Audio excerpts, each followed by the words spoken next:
Fostering a pet for a friend or neighbor can keep families together. Learn more at petsandpeopletogether.org. All right, folks, another amazing edition, and we're going to be having a conversation as a segment here of an evening edition of the online dinner party and all in that space.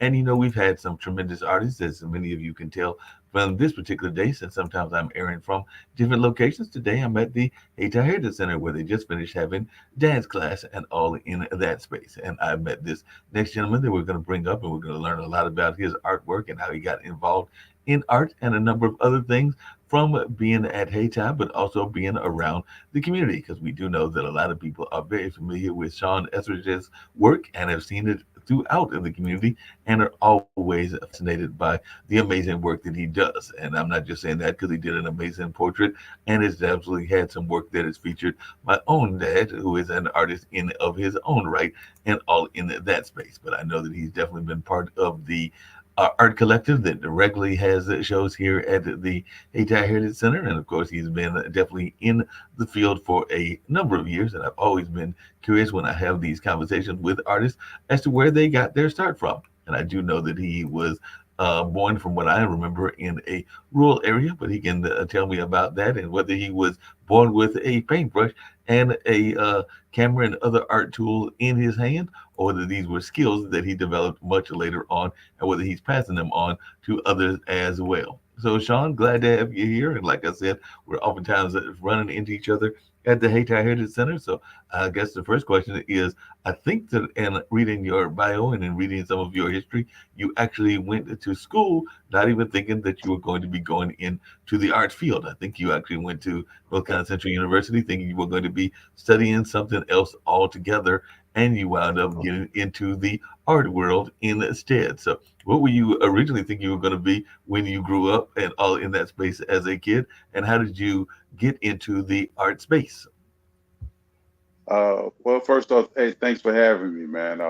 Yeah, I guess you did do a little bit of reading. I started at Central back in '87, and when I went to Central, my goal eventually I wanted to be a city manager somewhere. I wanted to get into politics, um, and it was more of a thing where I chose something that I felt like. Uh, I felt like my parents would be proud for me to go in that avenue. You know, my heart has always been with the arts. I started off uh, pretty much drawing comic book characters, and back when they had cartoons actually in newspapers. Me and Right. my nephew, we used to kind of battle each other drawing different characters and whatnot, and different uh, like like monster trucks and the fighters from like Star Wars or Battlestar Galactica, different old shows that folks might not be familiar with, or maybe depends on whether I'm dating y'all or not. Um, but yeah, so art was something that was always close to the heart. Art, music, and the passion went out, I guess, in the long run because I've done leaps and bounds more things in the arts, and I have, I more or less left the political dreams at Central Mm. and hit the ground running, I guess, in the arts. So Yeah, that makes a lot um, of sense. With those political dreams, what was it about politics that was drawing you into politics? I know that when I was a youngster in like the late 70s and everything, was actually around the time that my younger brother was born, was actually one of the students at the Malcolm X school, which some folks forget actually existed here in Durham. And of course, both of my parents have been definitely in the civil rights struggle and have definitely been activists all of their lives. But I was just wondering, was it other family members that were in that activism and political space, or was it just that you were seeing things going on in the community that you felt needed addressing, that was the reason that you were originally thinking about going into politics before getting involved in the arts? it was more the latter, man. It was more. I had an interest in it. Nobody that I was aware of in my family had traveled that path. Now, my family, won't say a huge military family, but my father was former Army. My oldest brother enlisted in the Coast Guard. My brother after him enlisted in the Air Force, and then I had another brother that was in the Navy. So, the military was a big thing in my family, but I didn't necessarily feel called to go in that direction. But coming through high school and going through, I guess government class and civics class and so forth, I just started to become interested in the actual how laws came about, how they got made, when it got started, and what the process was as far as putting that together. So that was really my main drive with getting into politics. I was idealistic. I wanted to go and help create the laws and put things in place to help people. I had a yearning to help people, and I think once I got to Central and started going through the coursework and so forth, um, and sorry to say, I kind of got uh, jaded towards it a little bit when I started to see how it actually worked. There's an idealistic way for as how you feel like it should work. You find out a problem, you start brainstorming and figuring out solutions, and then you start trying to put together those solutions to help folks. That's how it should work. Right. But in politics, there are politics, and I started to learn the real meat of it, where you have to be careful who you ally yourself with. You have to be careful what causes you kind of get behind, because you may cut yourself off from someone you needed to get you in a certain place. And it was that game that kind of started to grow a distaste in me towards going in that. It's like I wanted to go after in its purest form, and then when I saw how it actually the game was played, I didn't want to play the game. Yeah, that makes a lot of sense. Sometimes people will say that politics, unfortunately, can raise its ugly heads in other things, including the arts and everything. And I would Yeah, wanted to know your thoughts about that, because I do know that there are some people that will say that, who gets picked to be shown and who gets picked on the different festivals can also sometimes be a political thing. And there are some people that are considered establishment artists, and there are others that are less establishment, and all in that space. So I'm just wondering, how much has the political landscape played a picture in your own art growth as well? Because I have definitely heard that yeah. conversation from my music friends as well as my visual artist friends. Well, you know what? I believe that that's 100% true. Um, it's well, it depends on how you look at the pool. It's Hmm. either a lot of us out there or it's not a lot of us out there. Depends on how wide you're looking at the net. If you're looking at everybody, there's not a lot of African American artists out. But if you're looking at African American artists or artists of color, um, there are a lot of us out here, right? Hmm. But depends on what arena that you are trying to play in. Again, back to what you're saying as far as politics. It's if you look at it and you watch it over a period of time, you can see certain artists that get to show in certain places. Right. It's certain places that are more high profile, far as more affluent eyes are in those spaces. The art buyers, the collectors frequent these places, and you have to um, somehow, some way, find your way into those spaces. You have to have a door open for you to get in there. You can't just walk in and say, "Hey, I paint, I sculpt, what have you. Can I put my work in this establishment?" It doesn't work that way. You have to be invited in, Right. right? And it's not all us. You have to have an ability to get there. You have to be able to do what you say you can do. That's true. So once you got that part out of the way, you would think that, okay, I can actually do these things. You know what I mean? I have the skill and the creativity to create things that people enjoy, that speak to their spirit, that make them stop and wonder about what they're looking at. Um, I have that, or said person has that, but I can't get, not necessarily, I can't get in this room. Mhm. I can't. My work isn't shown there, but I can look and see the same 5, 10, 15 artists that do show up in these spaces. And so, it's there are gatekeepers. There, it Mhm. is a political arena. And so for me, I think that my and it's funny you said that. It's forcing me to think about it in a different way. My own political stance and the way I looked at politics and how it moves, that has kind of dictated my career. Uh, Whereas I chose not to go through the normal channels. Right. I chose not to. It's like I didn't ally myself with the people, I guess, that would allow me to get in certain rooms. I felt like if I made it in those rooms, I made it purely on my own artistic merit. That people saw what I did and they enjoyed what I did and they wanted to see it on a larger scale. So whatever room that I've made it in, of course I've had help. Of course, nobody gets anywhere that they're going without somebody opening a door for them or making a way.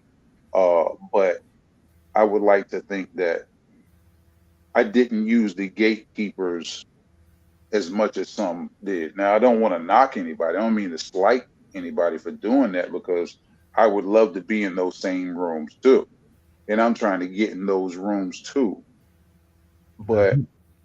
I didn't necessarily play whatever game was right there before me to get into those spaces, if that makes any sense. No, that makes a lot of sense.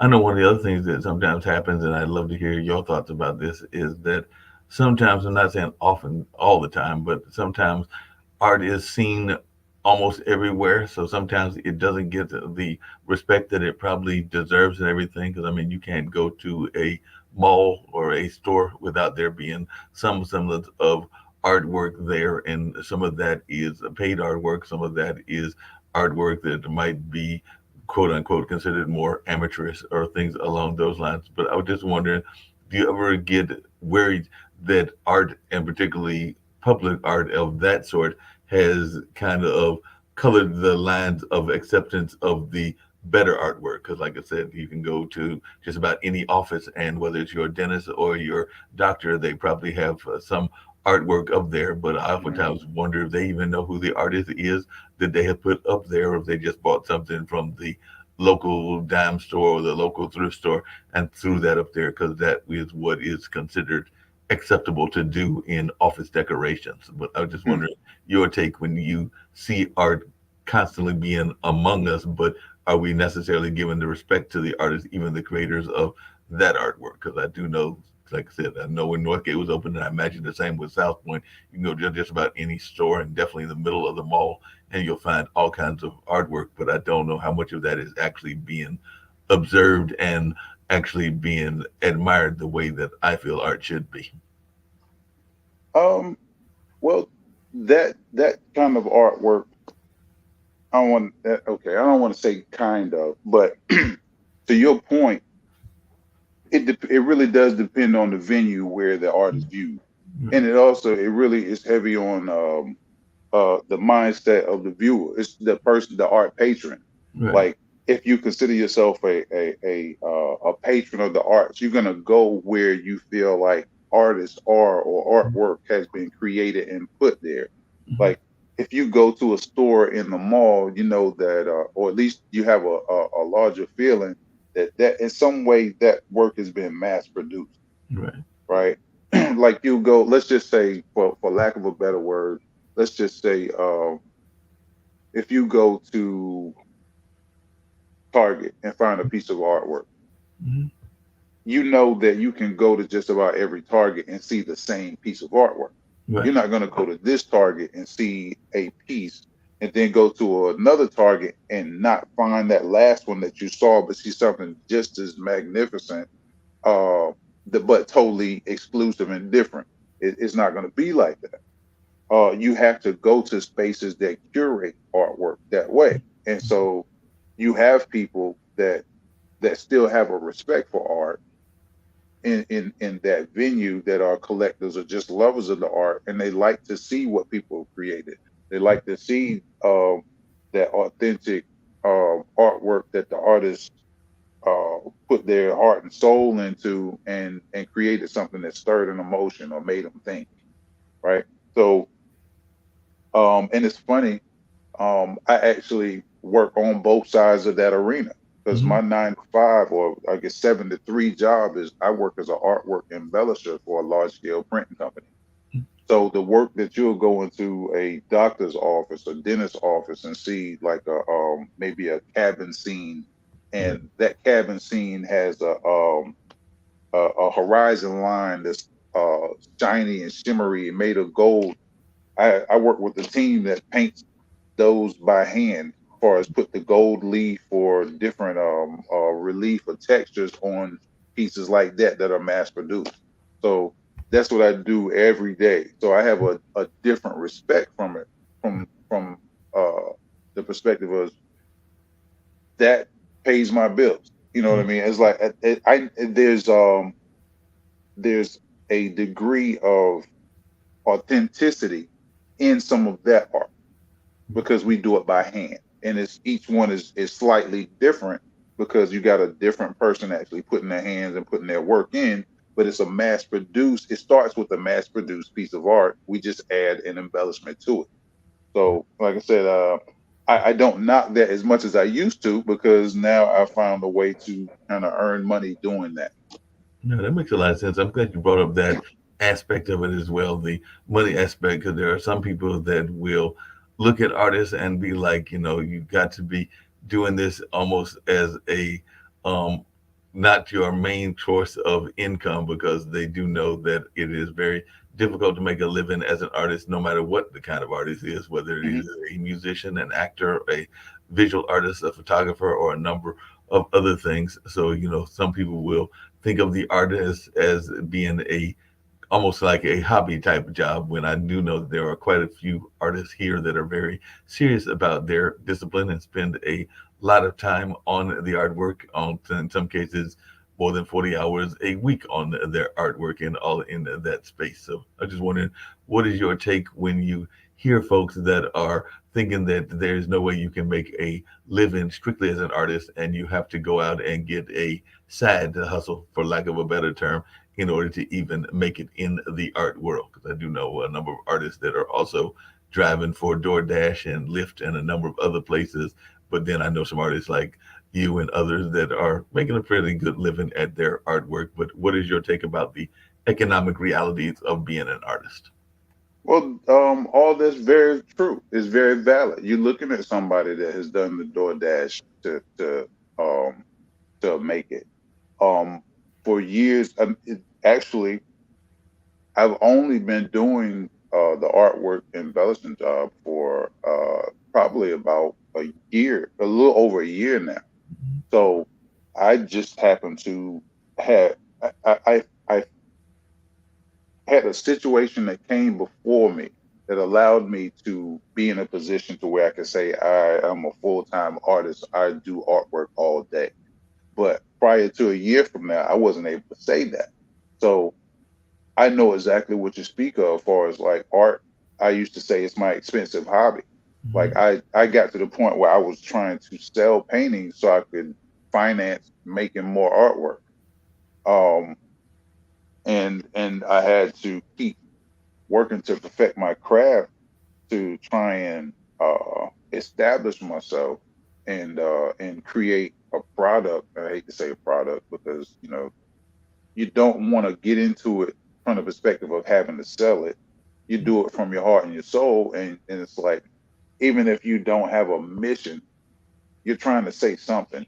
You are at the very least expressing yourself and saying, like, I have something to say, regardless of what that is. I have something to say, and hopefully it speaks loud enough to you and speaks to you, to where you want to bring that into your space. It says something to you. You want to put it up on your wall. So I get it when when artists have to go out and do something else so that they can do what they love. I've been a retail manager for more than 20 years, Mm. and I'm talking about 40, 50, 55, sometimes 60 hours a week, and paint when I could. And retail, like in management, you work at any given time. Like, you might be going into work at 5 o'clock in the morning. You might not go into work until 2 o'clock, but you're not leaving till 1 or 2. So, that's just the life. But I did that, but I loved art so much that I just couldn't. It gets in my head, and I can't let it go. I gotta make whatever it is that's in my head. So, I get it. It's a hard hustle because you can't always sell. Everybody doesn't like everything.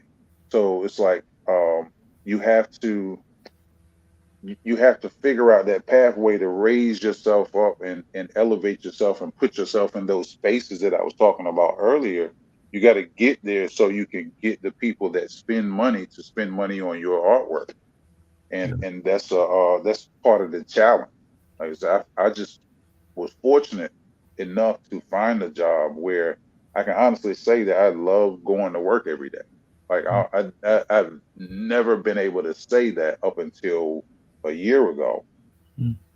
That's so. Like I said, I count myself fortunate.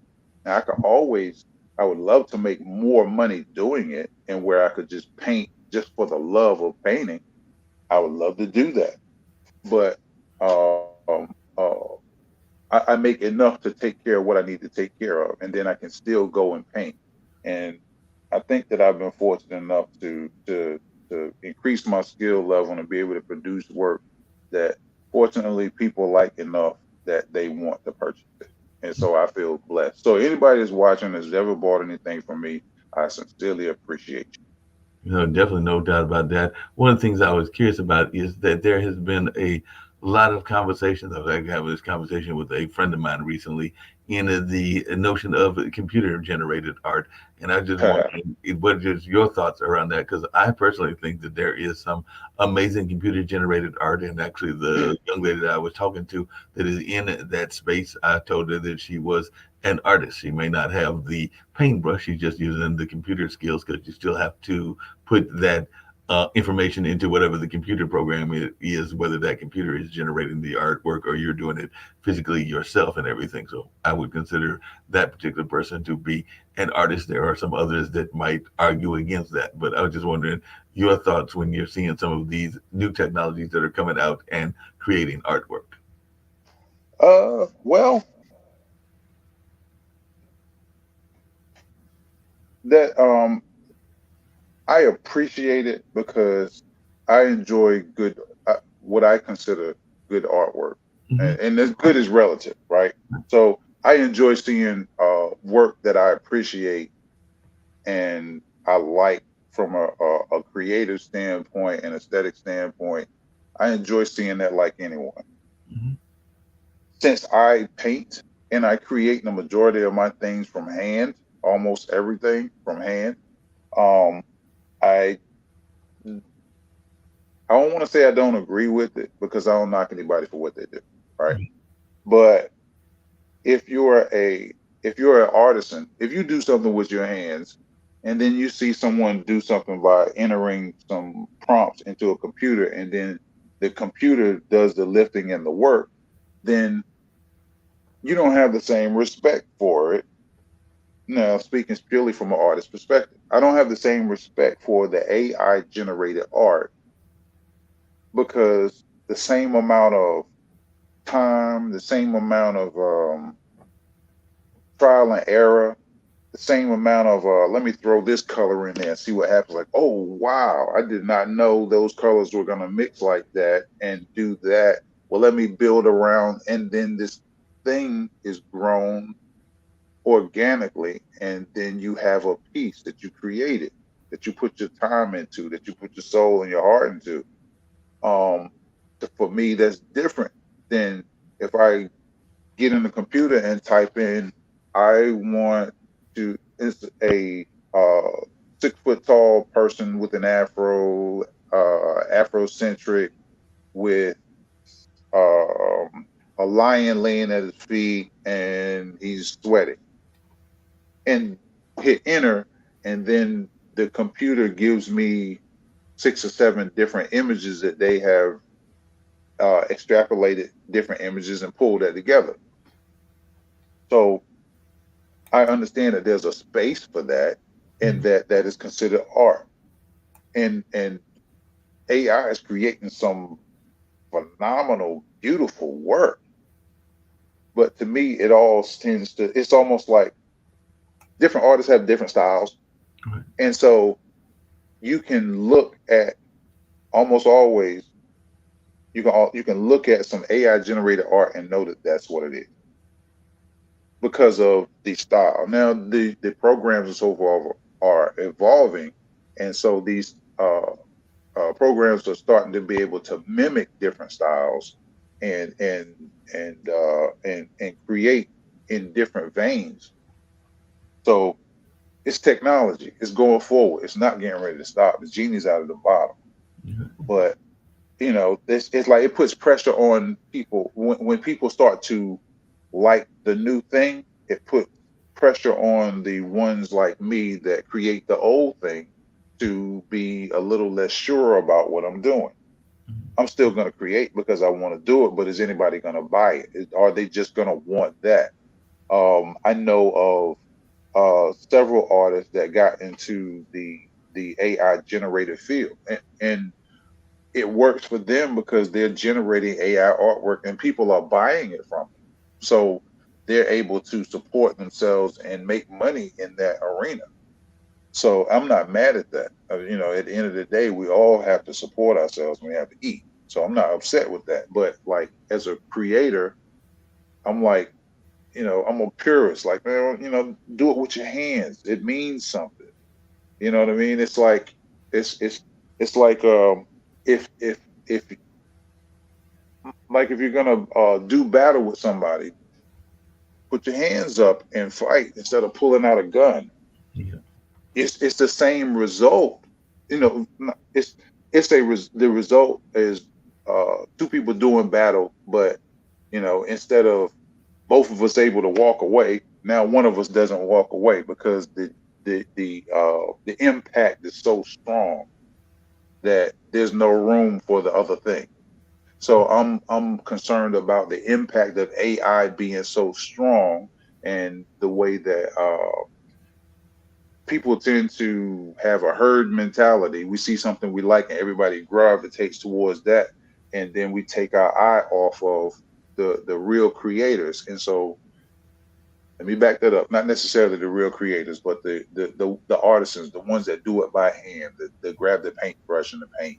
It takes the eye off of that and makes us less valuable unless you have a group of people that are collectors and patrons that really value that aspect of it, and then they place value on us and um, allow us to still continue to exist.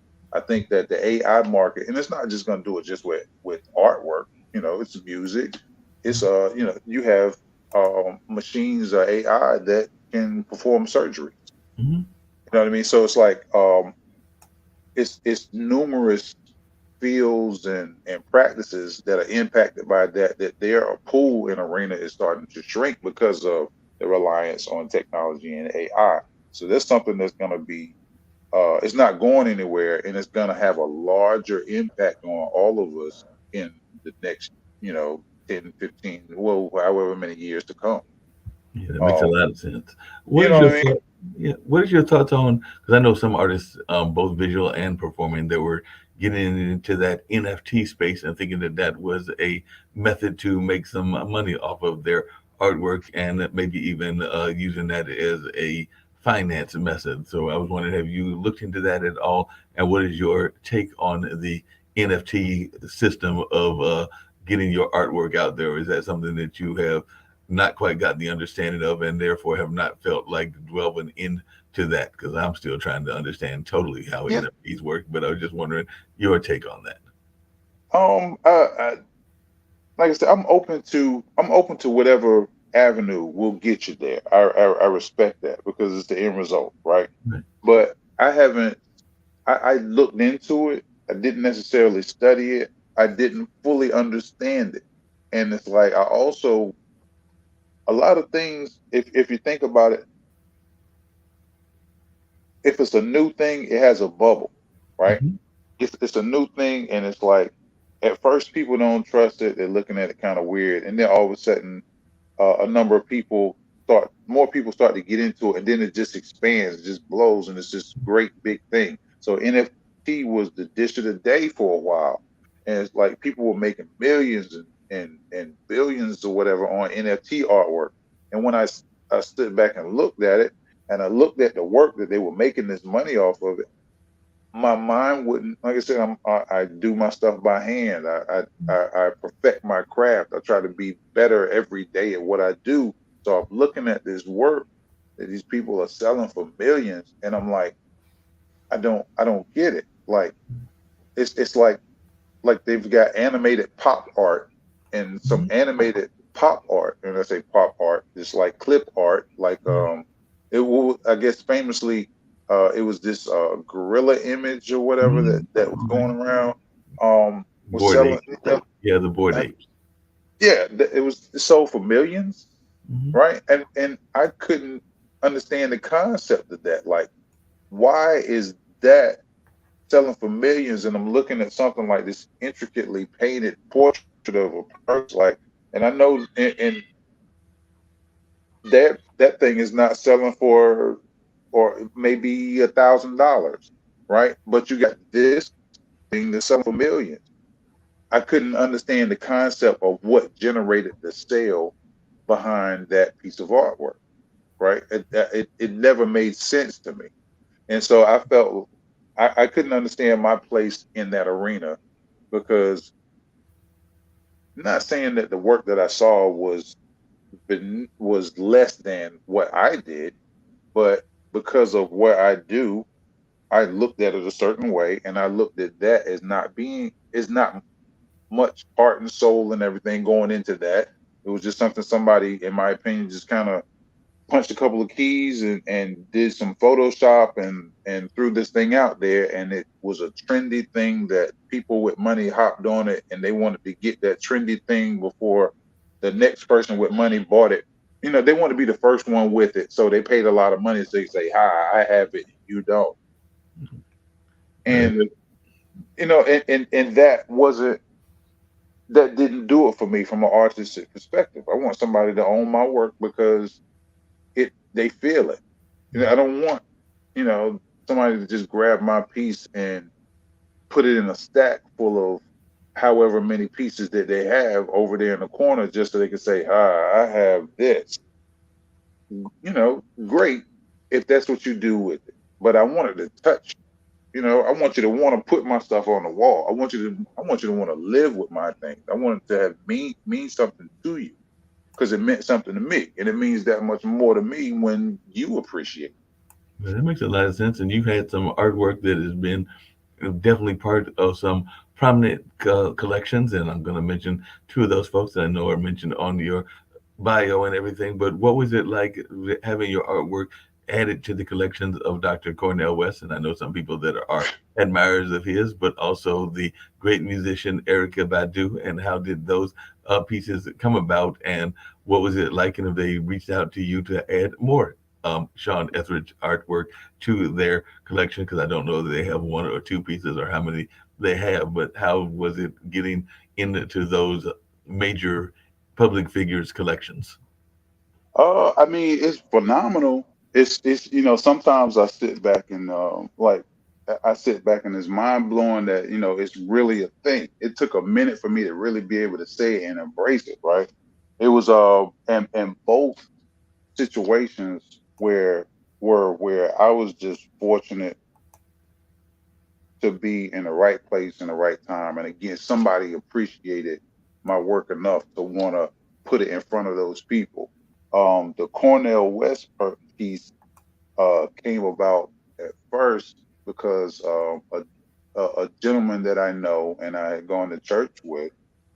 He had this Cornell West Academy for Boys that Mm-hmm. was located here in Raleigh, and there was an event that they were having. I think it might have been 2008, 2009. It was an event that they were having where Cornell West was going to be in town speaking.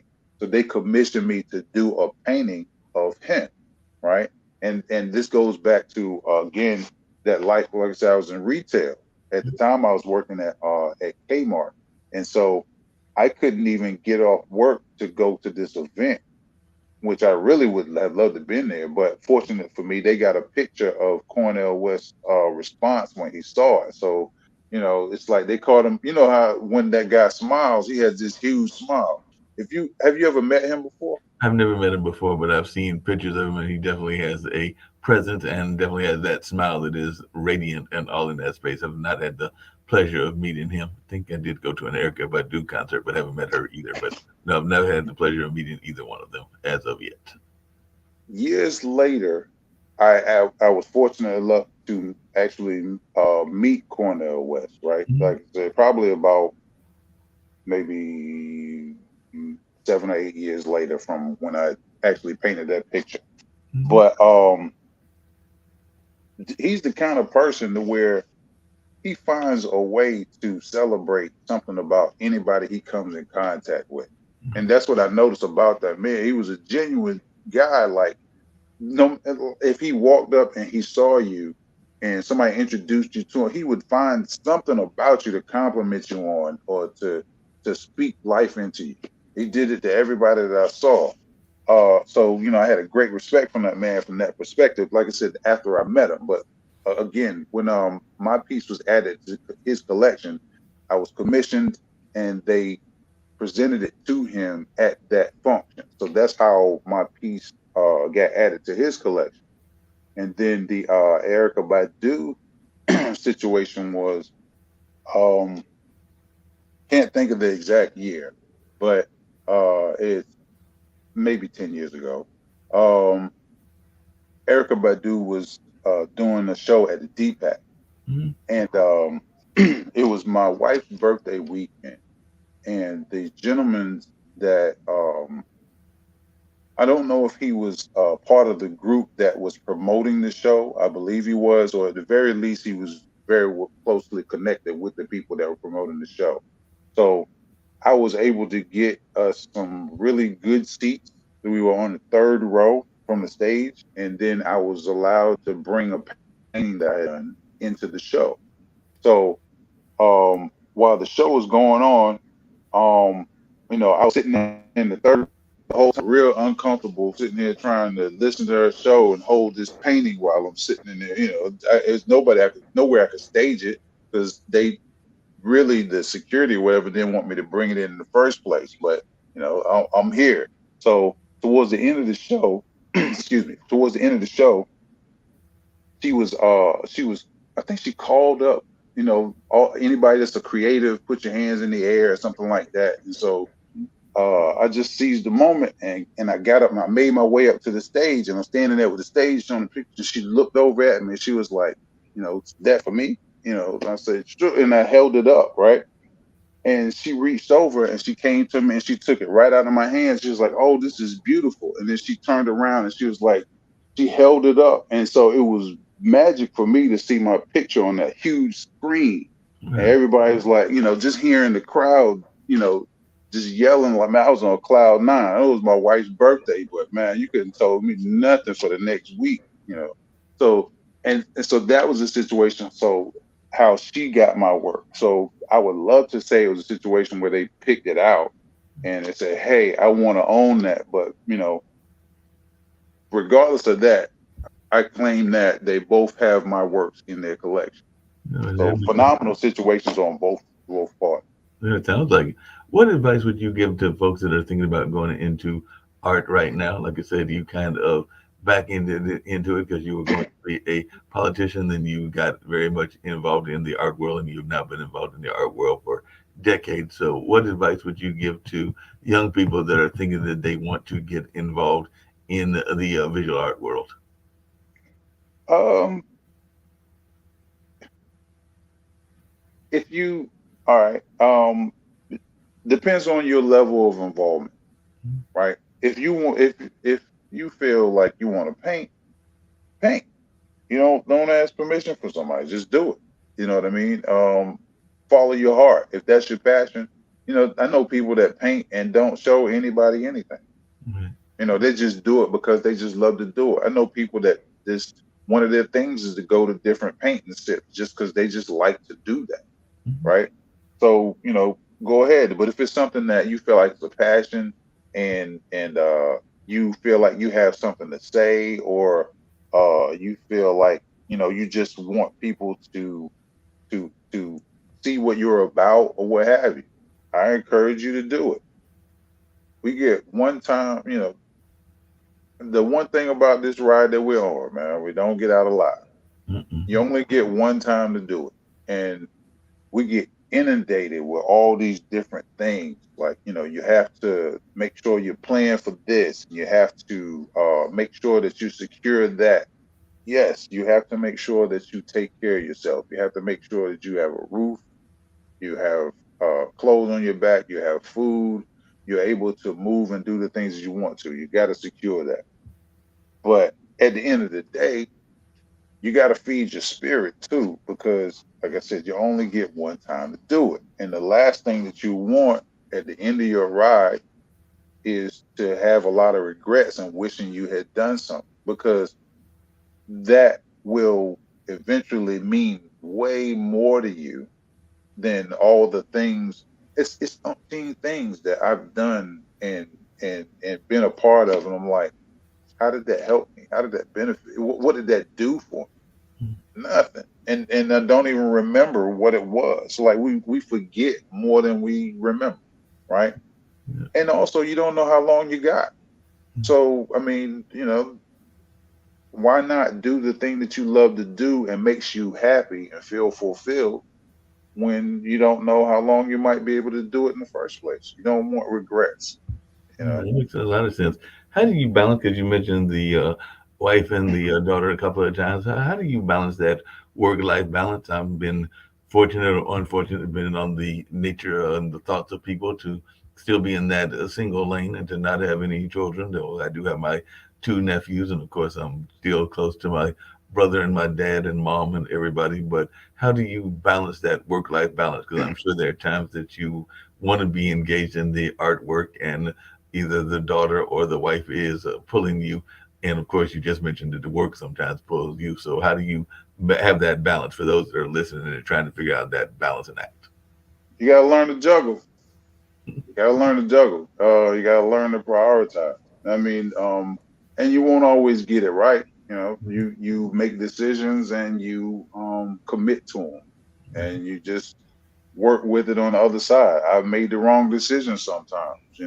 I've gone sometimes and I may not have needed to.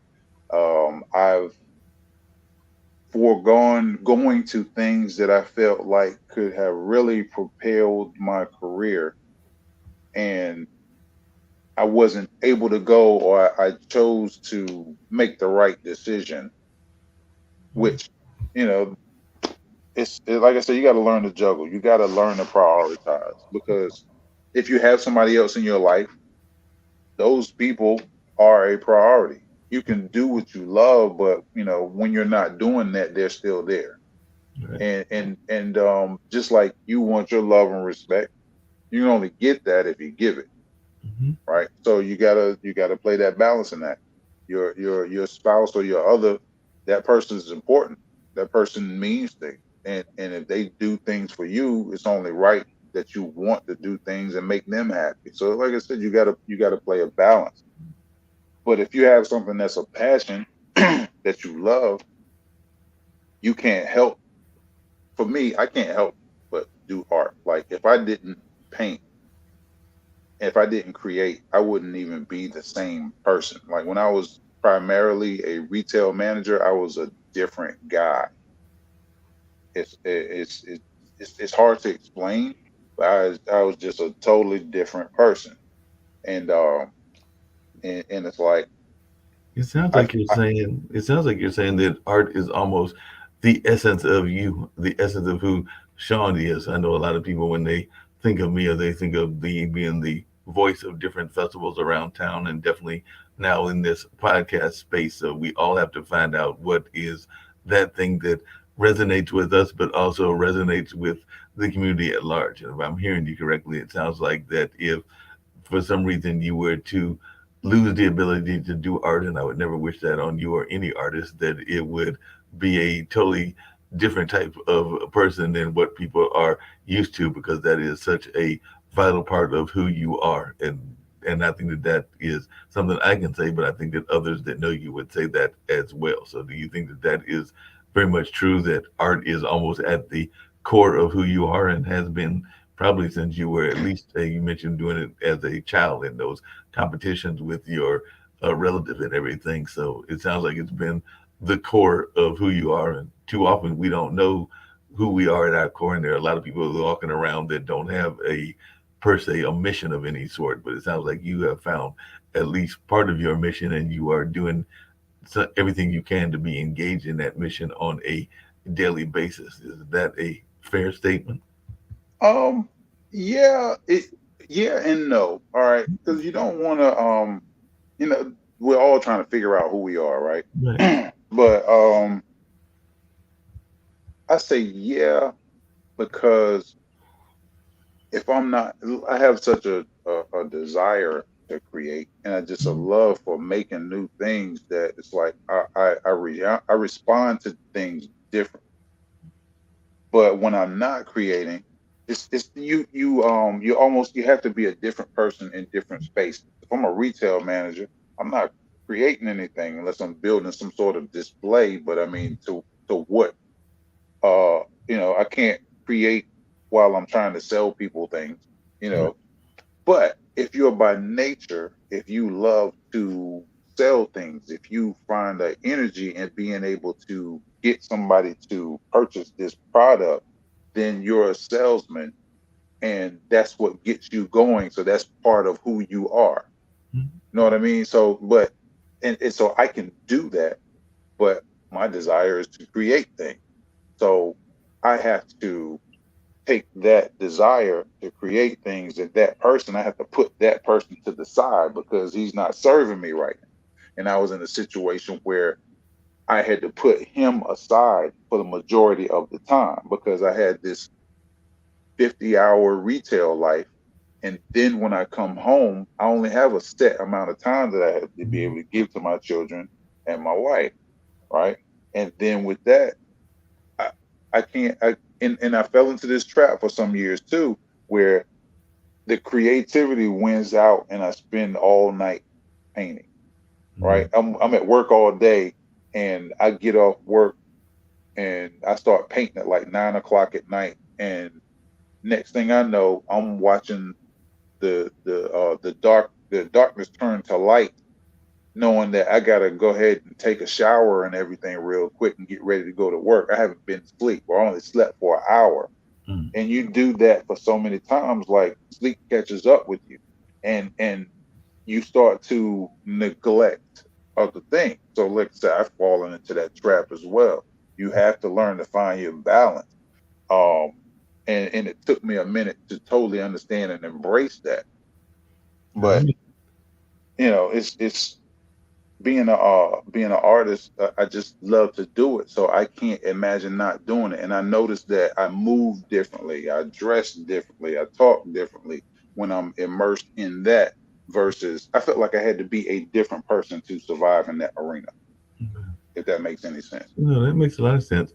There's a term in particularly in the more performant arts, but I think it fits in the art world as well.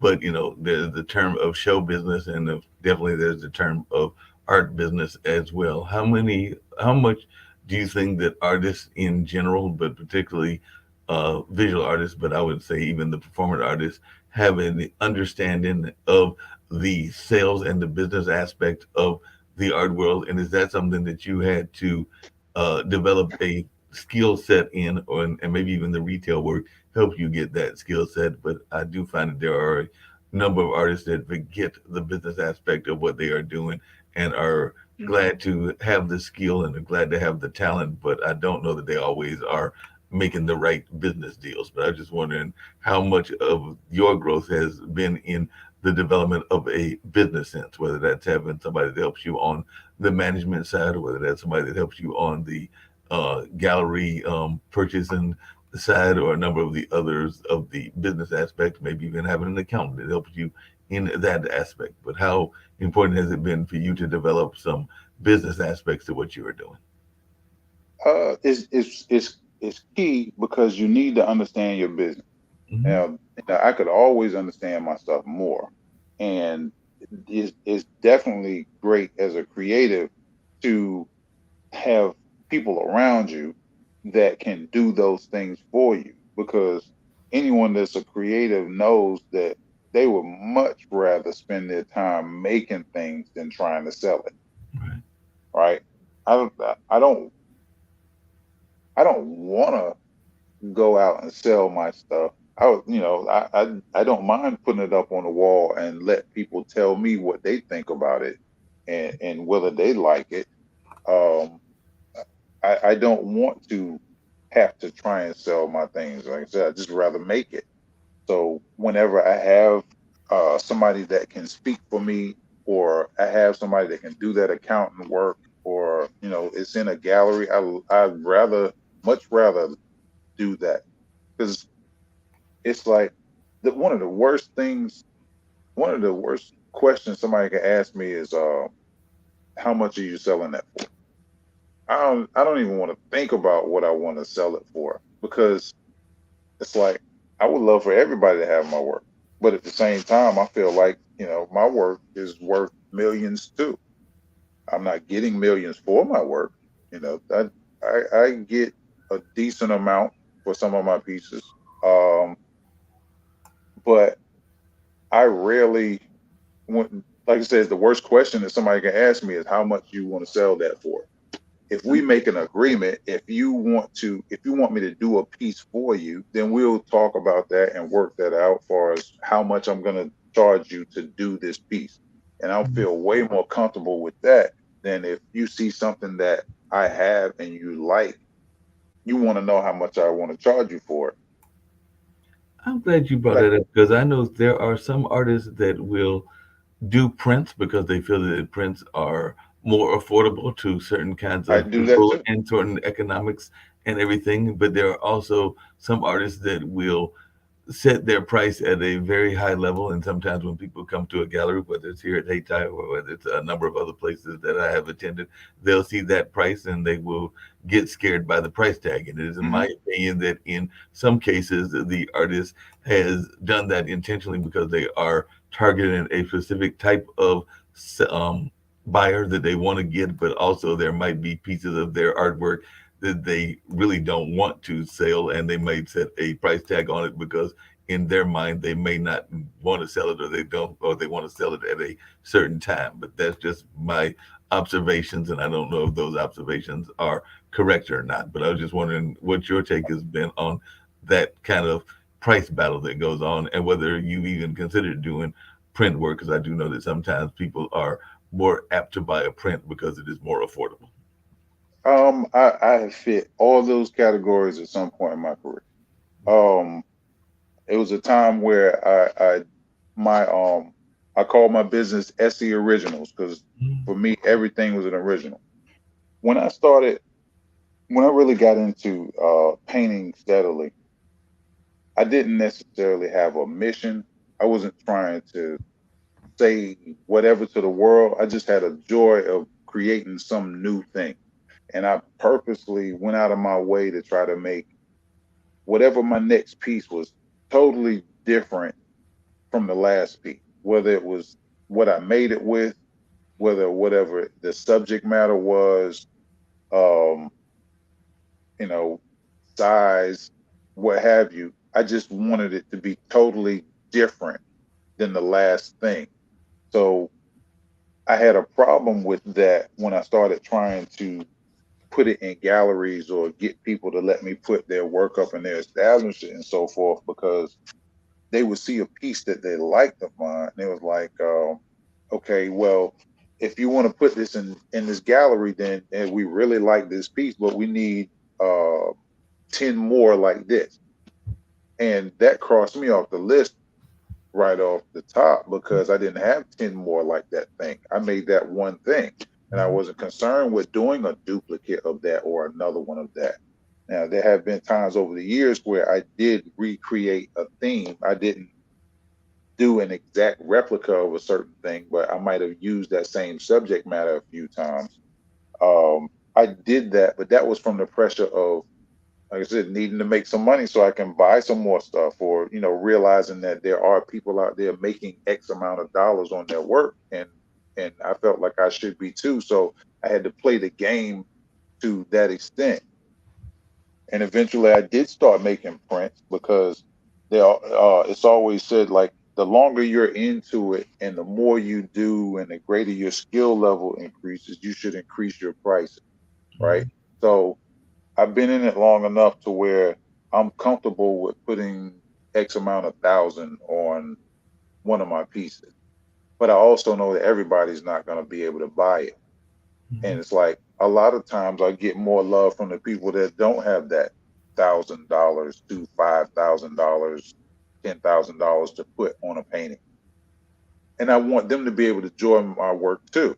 I don't want to cut them out. So yeah, I do make prints of it. So, somebody that won't be able to spend $1,000 on this price, they can get a print, and they may have got a smaller one and spent $30. They might have got a medium size and spent, $75, $100 on that. It depends on, I try to offer different things depending on what your price point might be. That makes sense. So and that's a business decision that I had arrived through the year after trying to go in a certain direction and only being able to go to a certain point. You have to back up and change your tactics. You have to remain fresh and be a little bit open towards what you want to do. And so I couldn't get, and that circles back to like we were talking about gatekeepers early on in the conversation. Right. Like I said, I couldn't get into certain spaces because I couldn't produce 10 of this particular piece that they like. That's the only one, and for them, it's a business, right? As much as it's an appreciating the art, it's also a business. It's like if they sell this, then in their mind, this sold, so I need another one because I can sell that. But if I like this piece, let's just say my tree of knowledge piece, and then I have my piece as doorkeeper, right? They might love the doorkeeper and they want more like the doorkeeper. Tree of knowledge, totally different, and people may love it just as much, but I don't have more of this. Even though that's nice, my customer likes this, so I need more of this, and so that kind of kept me from going forward, and I had to go in different arenas. I've been fortunate to be able to get uh, allied with some people that saw beyond that and could look at my scope of work and my body of work and appreciate it as a body as opposed to needing me to have done a certain thing. Now, I have done that certain thing because I do have my HBCU series. So my, based on the HBCUs, and so that series scratches that itch, for lack of a better term, far as a set of images that are very similar to each other. But even with those, I sell prints of those, but I don't sell any of the originals because of what it is, and I feel like the relevance and importance of it. I don't want to sell any of the original pieces, so I'll sell prints when people want to own some of that work. I just feel like it's at some point that might have uh, a larger cultural relevance at some point. It may not be in my lifetime, but my understanding is There's no other fine arts tribute out there dedicated to HBCUs, and there's no one that's done the approach that I've done with that. Yeah, that So, makes a lot of sense. How much luck have you had with commercial galleries and all in that space? Because I do know that there was a time period that definitely Raleigh and Durham had a number of commercial galleries. Of course, we know there are gallery spaces like the Arts Council and the uh, one art space in Raleigh, and of course HI that are more um, in the nonprofit zone and all in that spaces. But there are commercial galleries out there. I do remember, and I think they're still out there. Tyndall being one of those, and there are a number of other ones there in Raleigh. But I'm just wondering how much luck have you had with commercial galleries, and is that a space that you try to work within, or is that a harder space to break into? for me, that's a harder space to break into. Um, I can't say that I've been in any.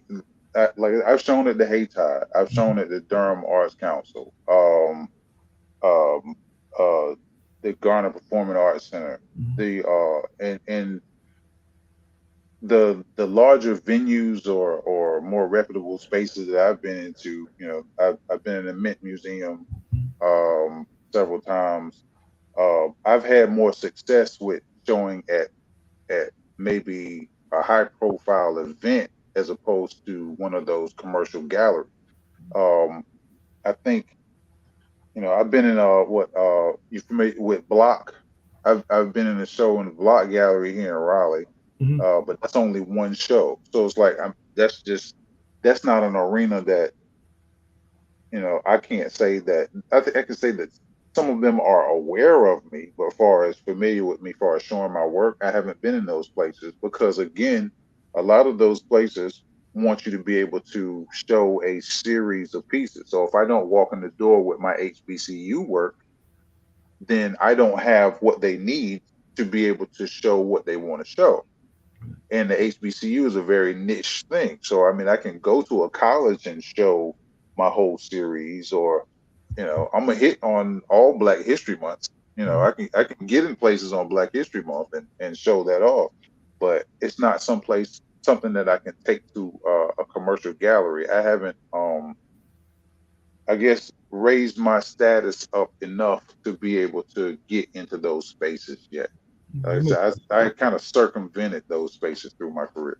No, that makes sense. Everything. Who are some of the artists that you have admired both here in the area as well as internationally or nationally also? So, who are some of the artists that you go to for mentorship, but that you also admire, whoever they may be? I'm just curious as to who some of your own mentors are.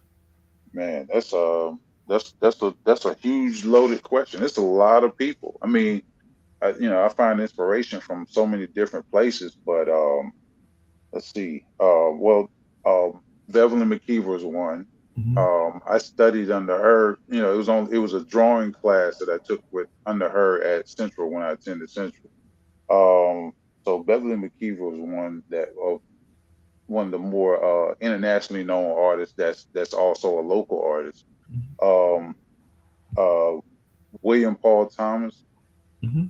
Love his stuff. Um, an amazing, phenomenal artist. There's a gentleman that is a good friend of mine and one of my mentors, Mr. Barton Hatcher out in Wilmington. Eric McCrae, um, a good friend of mine. I pick his brain a lot.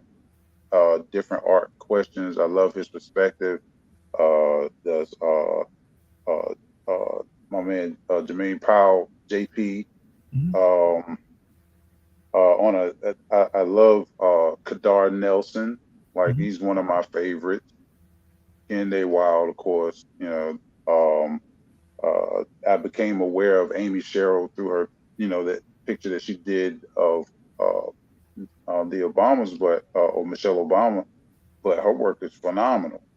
Um, it's like it's a bunch of different artists, and mostly, local influences more so than international influence. No, that I makes a can lot of start sense. rattling a bunch of them off. No, But just the far one. as associate, that's I like I said, I had those conversations, like I said, with JP. I have those mentorship conversations with Eric. There's one of my former art instructors, Rosie Thompson from Mhm. North Carolina Central. Uh, she darn near helped me through my whole career. Like when I still enter for different grants and so forth. To this day, just this weekend, she helped me out with the a thing that I was trying to apply to. So those are the type of people that I reach out to. What are some of the lessons that some of your mentors and some of your advisors have taught you? I know what you said you would teach other artists, but what are some of the lessons that they taught you or that they continue to teach you, and some of the strong advice that you remember that they have given you, whatever that advice was? Um, the main thing is stay true to whatever your vision is. Like Mhm. you figure out your vision and you do your thing. You got a bunch of people like we tend to go to cookie cutter aspect. We'll see something nice that we like, and then off of the strength of trying to create something that sells, we start to mimic Mhm. what that next person did.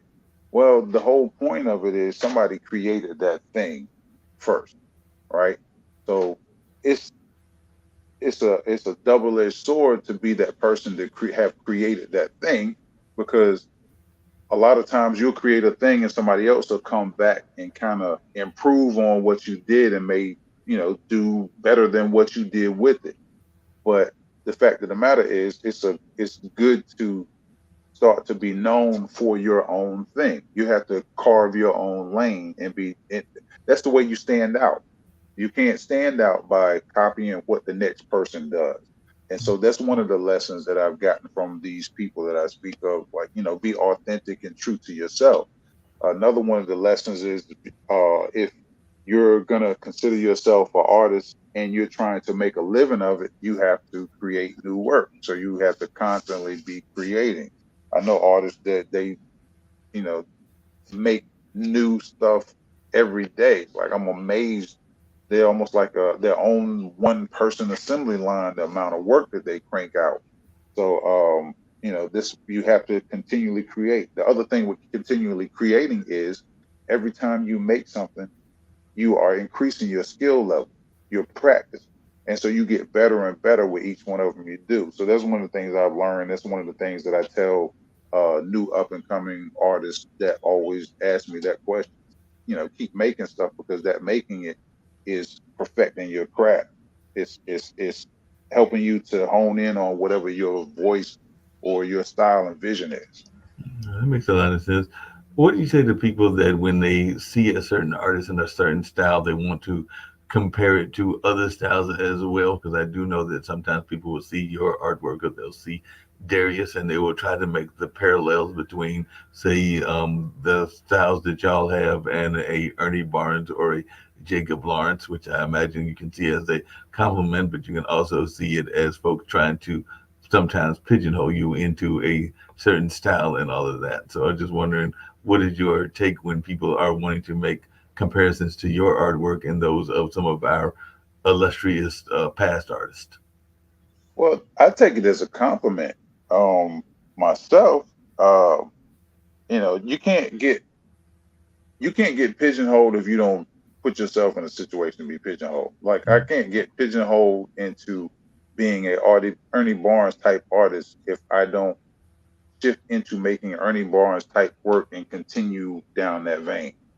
If I stay true to myself and do whatever it is that's authentic about mine, if I keep doing that, they may see similarities in the work, but the differences are going to show themselves as time goes. So, uh, and I humbly say that I have been, I won't say I mentioned frequently in the vein of Ernie Barnes, but I have had people say, I was the Ernie Barnes of their generation, which that's a lofty thing to say.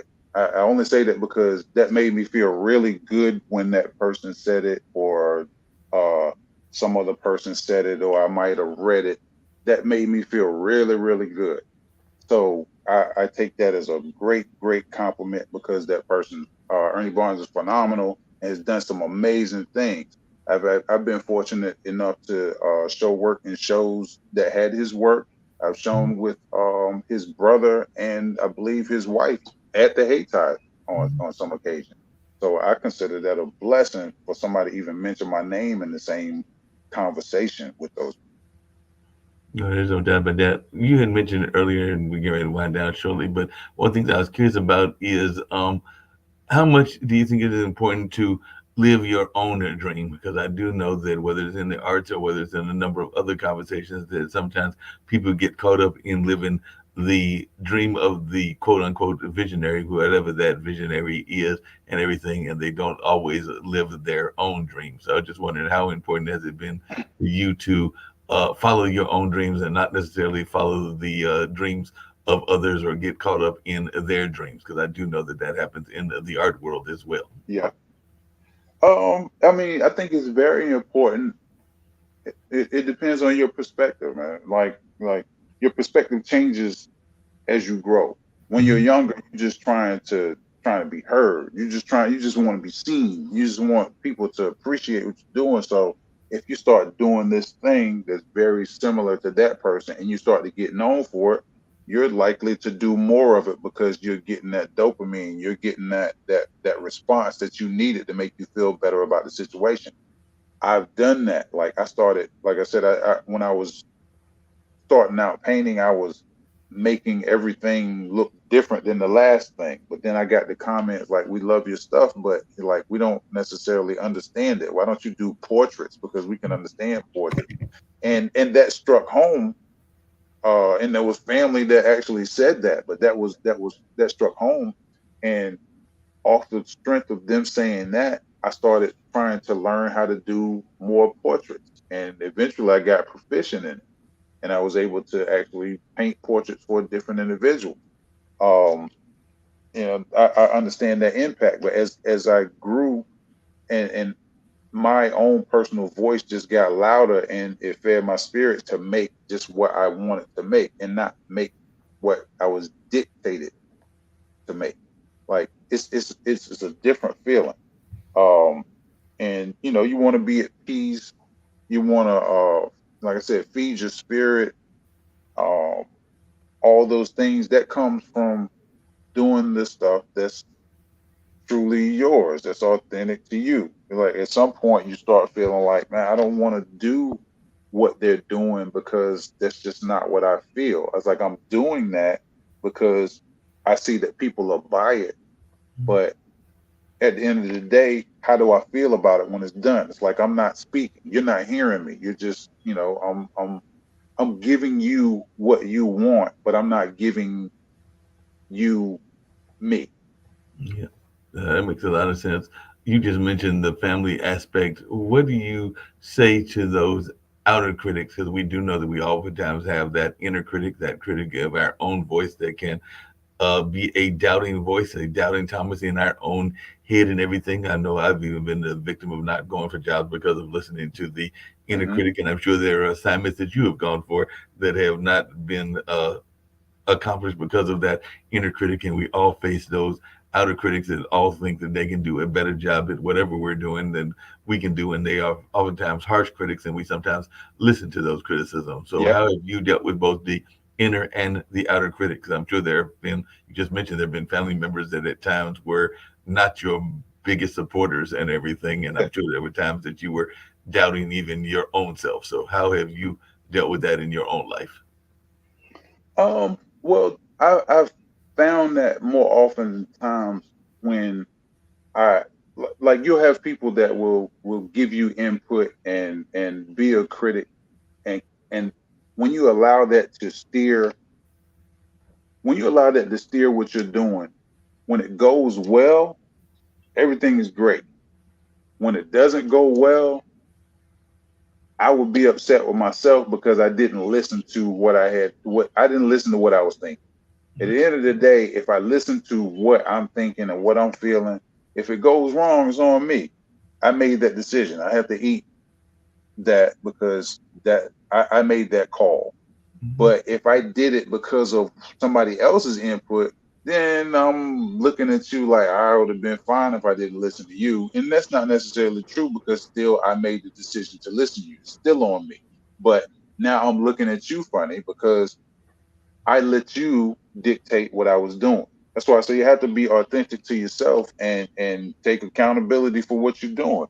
We all want to be our own person. So, and even in being my own person, it uh it's pluses and minuses to that. I haven't been in some of the arenas that I felt like if I had gone into those arenas, I might be further ahead in my career. I might be a bigger name than what I am. I like to say that nobody knows me. I'm just, I paint pictures, but I walk into rooms and nobody knows who I am. And I'm finding out that sometimes that's not necessarily true. And that blows my mind to this day. But I'm very grateful and thankful for it. I guess I've been around long enough to where people remember that I came there last time. Yeah, that makes a lot of sense. What is your take on the art culture of the Triangle? Are you feeling that it is doing enough to support the artist, or would you like to see greater support of the artist? And I know that there's been press pushes to get art more involved in the school system, and I definitely do believe that art teaches us critical thinking and other things. But we also know that art funding has been cut left and right, not just here, but Yeah. throughout the world and everything. So, what is your take on the local art culture as well as the international arts culture as well? I think, well, locally, the art culture is definitely here. Um, uh, there's, I tend to think that there's two arenas. There's two sides of the street. You have your artists of color, and you Mhm. have your main artist establishment. And I don't necessarily want to say white versus non-white because it's not necessarily that, but for us, it's we tend to, and it's just the way the world is set up, man. We tend to be in a situation where artists of color tend to be in areas where it's mostly just them Mhm.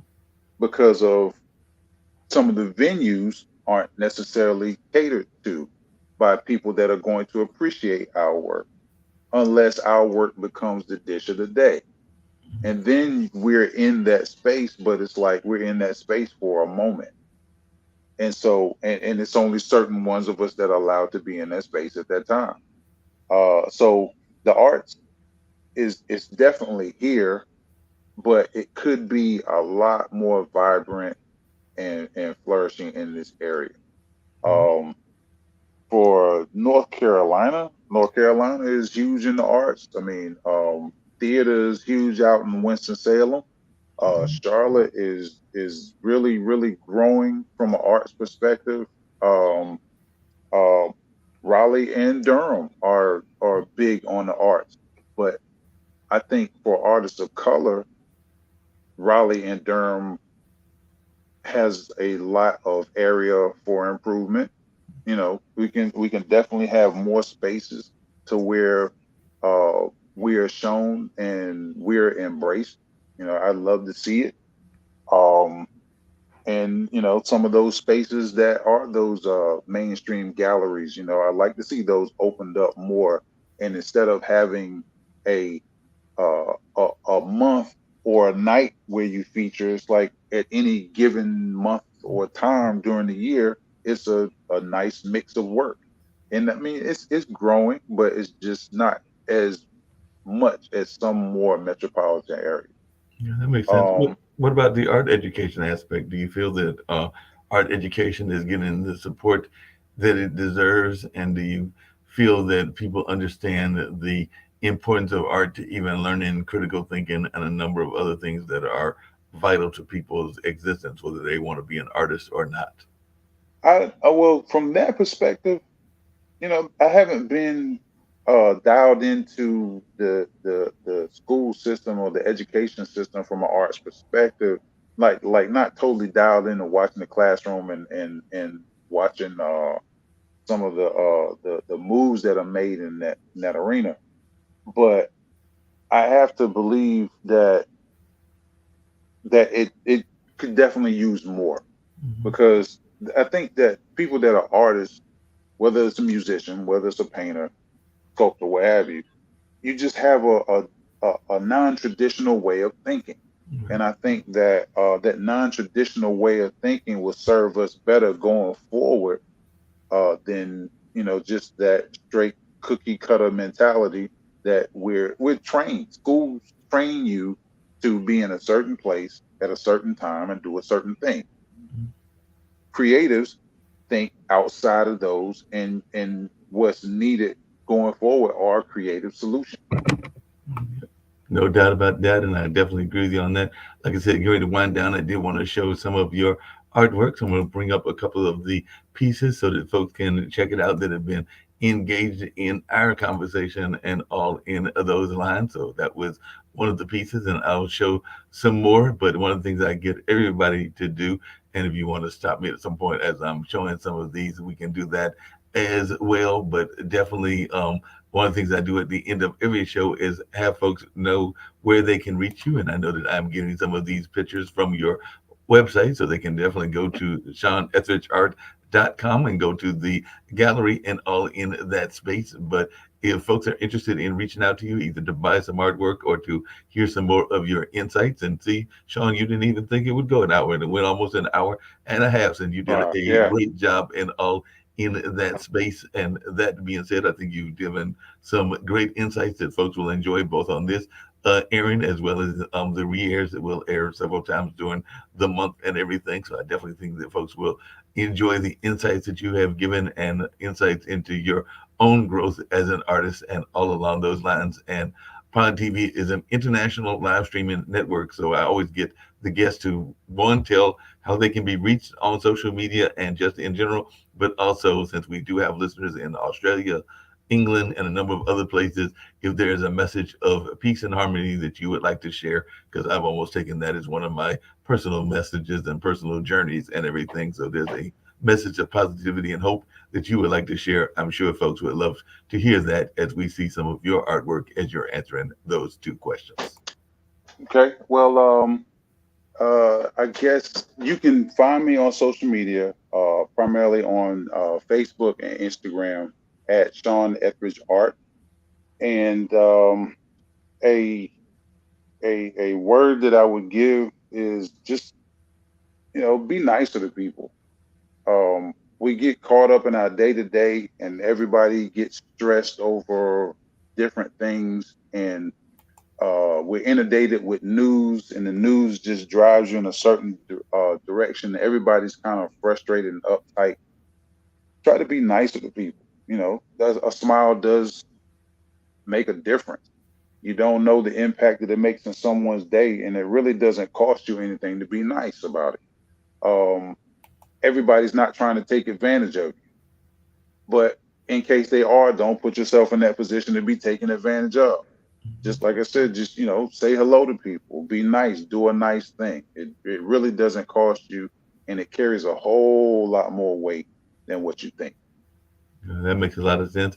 Are there any places that your artwork is going to be shown anywhere in the near future, or are there any shows that folks need to be paying attention to? I know you mentioned the HBCU series, so hopefully that'll be shown at some of our local HBCUs, whether that's Central, where you went to school, or whether that's Shaw or St. Aug or Johnson C. Smith, Winston-Salem State, or a number of the other various HBCUs that exist here in North Carolina. But we know there are HBCUs throughout the Well, country. locally right now, I have work at the Richard B. Harrison Library. Okay.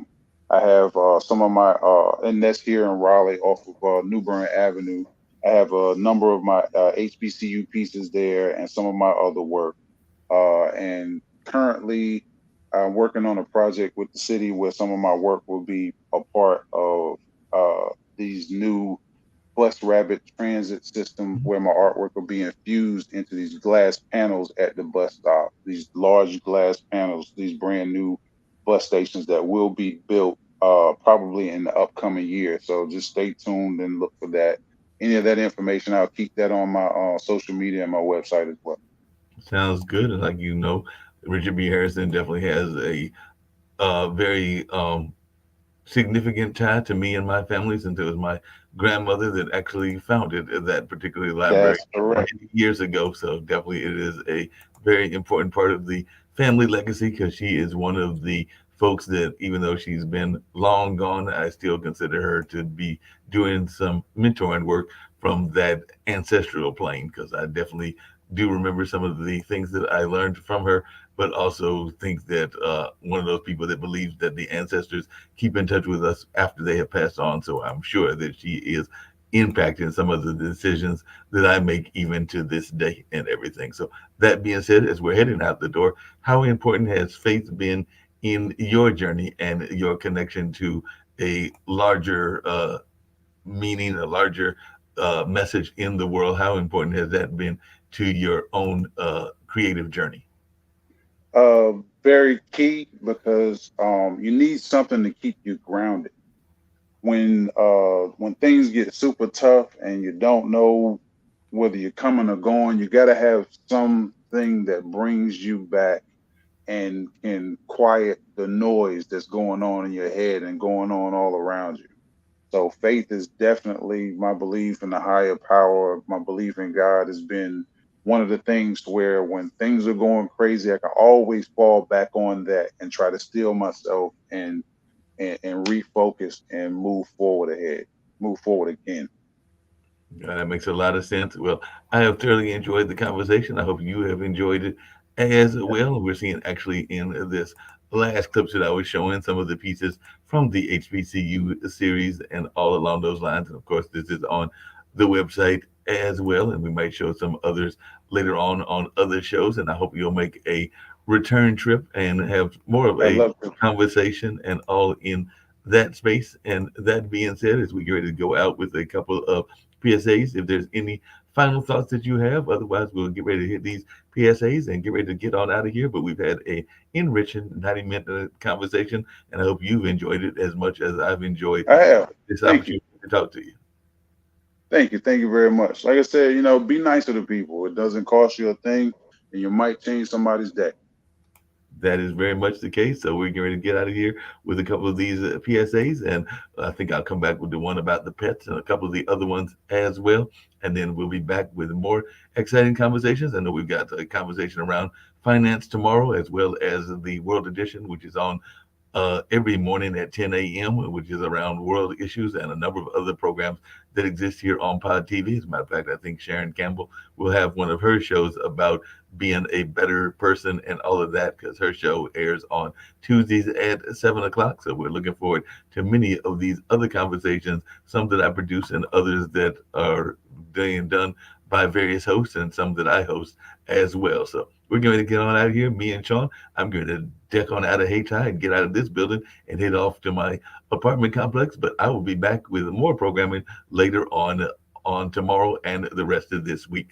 As a matter of fact, later on this week, we're going to be hearing from the amazing Kreskin. So if you remember watching those episodes of Johnny Carson back in the day, actually, I think it'll be on the 17th. The amazing Kreskin has agreed to actually appear. So we're going to see what kind of things he's learned in the world of show business over multiple decades and all in that space. So I'm looking forward to that interview, which is slated for the 17th of this month. And there's some other ones that are coming up that should be interesting as well. But I've certainly enjoyed this conversation with Shawn, and we're going to get on out of here. All right. Have a great one, man. Appreciate you. No problem.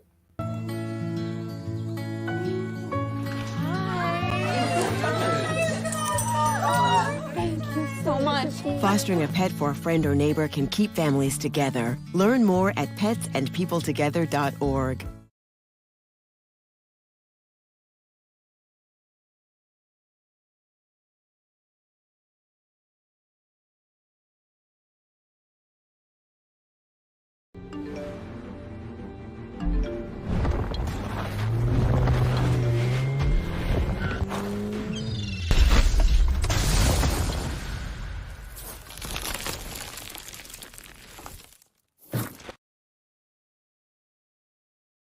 Who Am I?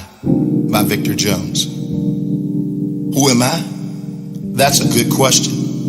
First off, I'm not a Republican or Democrat, as if to boast or celebrate either party doing anything great to establish equality for my people since the birth of this Western civilization. So who am I? Not an Elk or a Mason, and desire not to be part of any so-called organization. But the question still remains. Who am I? To define my identity by my last name, which comes from a former slave master, I am a son of a slave. Being free from slavery, I become a son or a victim of Jim Crow. Abolished from Jim Crow, I became a son of segregation, or should I say a last-class citizen. From the passing of the Civil Rights Act, which overruled segregation, I became a son of incrimination. So who am I?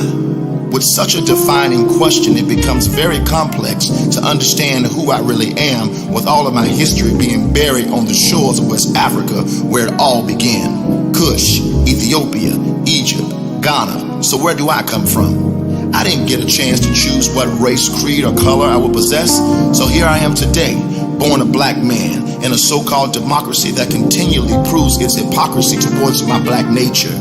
A government where the original philosophy, doctrine, and scientific explanation is a downplay of equality for my existence, producing hopelessness and destruction to my identity of who and what I am. The question still remains, who am I?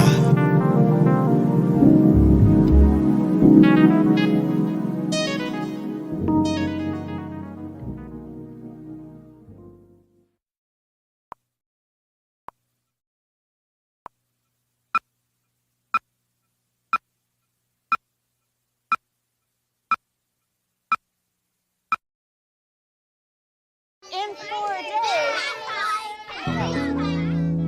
There was an old woman who lived in a shoe. She had so many children. She didn't know what to do.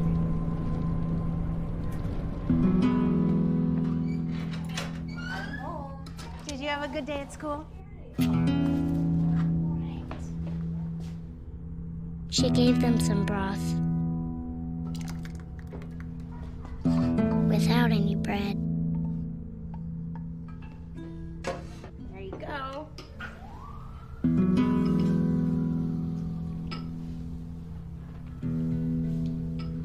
And kissed them all soundly. Night night. Good night. And put them to bed. Hunger is a story we can end. End it at feedingamerica.org.